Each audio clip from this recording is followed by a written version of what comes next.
Québec, peu nombreux sont les clubs de golf qui peuvent se vanter d'avoir un siècle d'existence. Eh bien, c'est le cas maintenant du club de golf Valmorin qui célèbre son centenaire.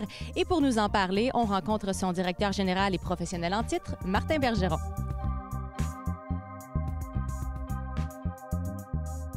Le plus grand défi du club de golf Valmorin, je pense, c'est son étroitesse. Dans le fond, le terrain est très étroit, divisé en 3 sections. Du trou numéro 1 au trou numéro 7, c'est plus un terrain avec des armatures un petit peu plus larges, assez plat. Ensuite, de 8 à 13, on appelle ça le Amen Corner. Donc, des trous avec beaucoup d'eau, beaucoup de zones à pénalité. Ça, c'est vraiment important de garder la balle en jeu parce que là, ça peut faire mal.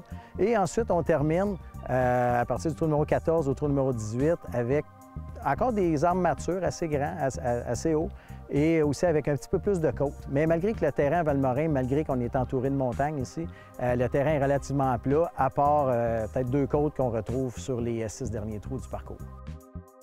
On a 125 nouveaux membres cette année, donc on a dégagé beaucoup plus de revenus. Et avec ça, on a investi 250 000 en nouvelles machineries et aussi en produits, en fongicides, en agents mouillants. Et ça nous a permis d'avoir une meilleure qualité de terrain. Elle était déjà très bonne avant, mais là, maintenant, on est une coche un petit peu plus haut. Cette année, on a une augmentation de 125 nouveaux membres. Malgré tout ça, qu'on a 125 nouveaux membres, qui porte à 425 le chiffre total. On est quand même ouvert au public, réservation 4 jours d'avance. On a même un forfait qui est golf, voiturette et souper que les gens apprécient beaucoup. Fait que ça, les gens peuvent venir se détendre ici, souper sur la terrasse. Amélioration, on a fait, c'est des petites choses.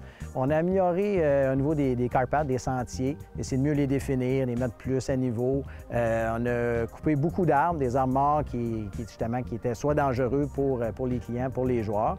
Et aussi, ça l'aide aussi à avoir une meilleure circulation de vent au niveau pas loin des verres ou à certaines places. Et le golfeur retrouve sa balle beaucoup plus facilement.